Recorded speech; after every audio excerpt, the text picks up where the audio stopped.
7 avril 2019, le Rwanda marche vers l'avenir, uni comme une famille. Une semaine de commémoration qui débute par un hommage à la force d'un peuple sorti de l'abîme.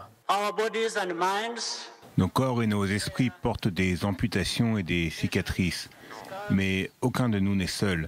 Ensemble, nous avons tissé les fils brisés de notre unité pour créer une nouvelle tapisserie.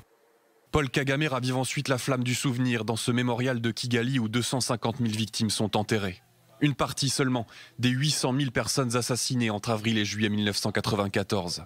100 jours qui font basculer tout un pays dans un drame sans nom après le meurtre du président rwandais Hutu de l'époque.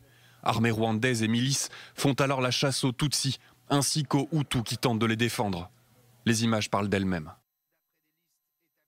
25 ans plus tard, dans les salles de classe et les bureaux, dans les rues et les quartiers, vivent côte à côte descendants de tueurs et descendants de victimes. C'est cela pour beaucoup le miracle rwandais.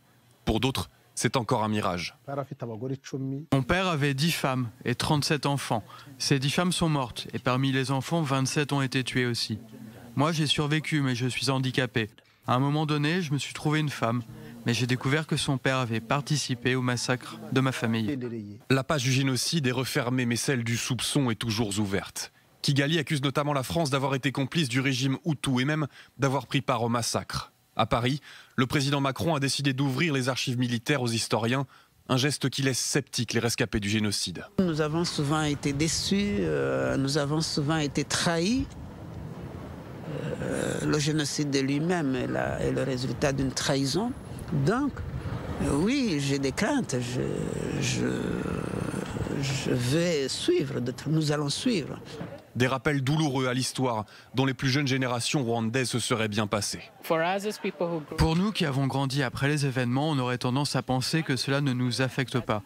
Mais je dirais au contraire que c'est le cas, surtout quand on arrive à un âge où l'on ne voit pas les parents ni les grands-parents et quand on apprend comment ils sont morts et pourquoi ils sont morts. C'est un fardeau pour nous aussi. À Kigali, la première journée de commémoration s'achève au stade Amahoro dans lequel s'étaient réfugiés en 1994 des milliers de Tutsis sous la protection de l'ONU. Cette longue veillée marque le début d'un deuil de 100 jours dans le pays.